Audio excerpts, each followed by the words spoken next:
Hi Duncan, I just wanted to do a short video talking about the events that led up to my self-baptism in May this year. Um, I became a Christian in 2016. I didn't have any religious background at all, never really went to church.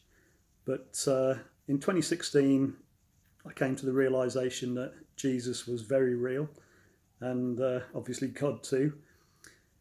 And I just felt I needed to do something about that.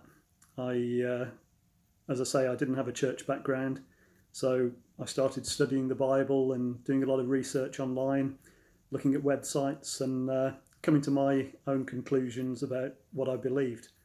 Um, I think the very first thing I came to realise was that the Trinity was a lie, that nearly all of mainstream Christianity believe, together with many other doctrines that all seem to come from Rome.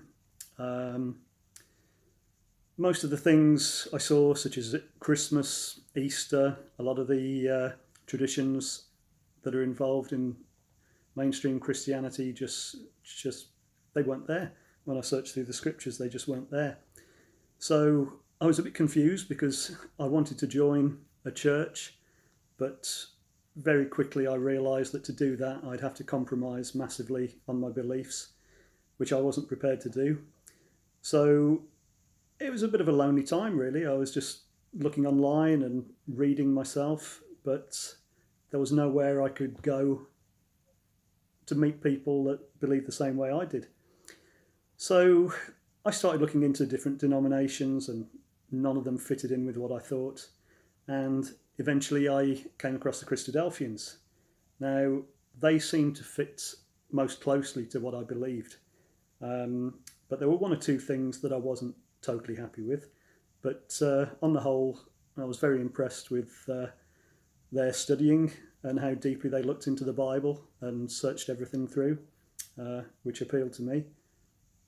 So I looked into them, but I realised fairly quickly when I was looking at videos online from the Christadelphians that they were pretty inclusive, and it was not inclusive, exclusive, should I say. It was a bit of an elitist club, or at least it felt that way. I remember watching a video by the Christadelphians where they were talking about the importance of baptism. And I remember leaving a message on that video saying, I'm really pleased that you think baptism is so important, but would you follow the example of Philip and baptize anyone who believed in Jesus, that he died for us, and fully believed with all their heart and soul? Would you baptize them?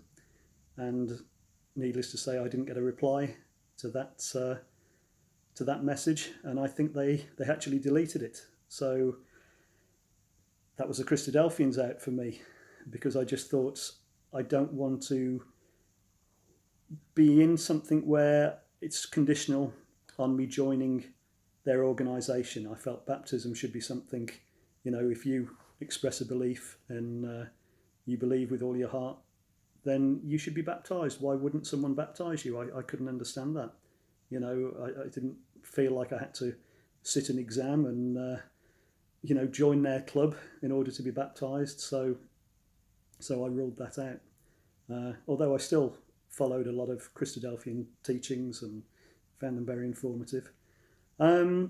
So after that, I was searching online for Christadelphian baptism because I was looking for something that was non-Trinitarian, and I came across your website and read about self-baptism, which intrigued me. I wasn't sure whether I was happy about it to start with. I didn't know whether it was fully scriptural, but I read a lot about it, and then I forgot about it for a year or so. And then I looked into it again because I was really desperate. I really felt I needed to get baptised, and it just wasn't happening because I felt I was never going to find a church that I agreed with. So I really needed to do something about this. So that's when I sent you the message, and we had a really good conversation, and it made total sense what you said. So we arranged to do the baptism. And the day came. It was a really good day, and this was not long after lockdown had been announced in the UK. And I just thought, I'm going to go for it. I'm going to try, and drove down to Wales. And first time, I couldn't believe it. No police at all. I hadn't seen any police car in the whole journey there and back, which was amazing. It was like it was meant to be. And beautiful day. Had the beach to myself, and I got baptised with you there talking me through it, which was great. And I'd recommend to anyone, if you're thinking about doing it, I'd definitely go for it. You know, if you're in a situation where you feel you can't get baptised anywhere and you don't want to get baptised into a denomination that doesn't agree with what you believe in, then give the self-baptism a go. You know, I think you'll be surprised. I had a fantastic day, and I thank you, Duncan, for everything you did that day and everything you've done since then. I love watching all of your videos and loving your missionary stories, which have been really good. So I'm sorry I can't be there for the conference. I hope it goes really well. Have a fantastic day, and I'll speak to you soon. God bless.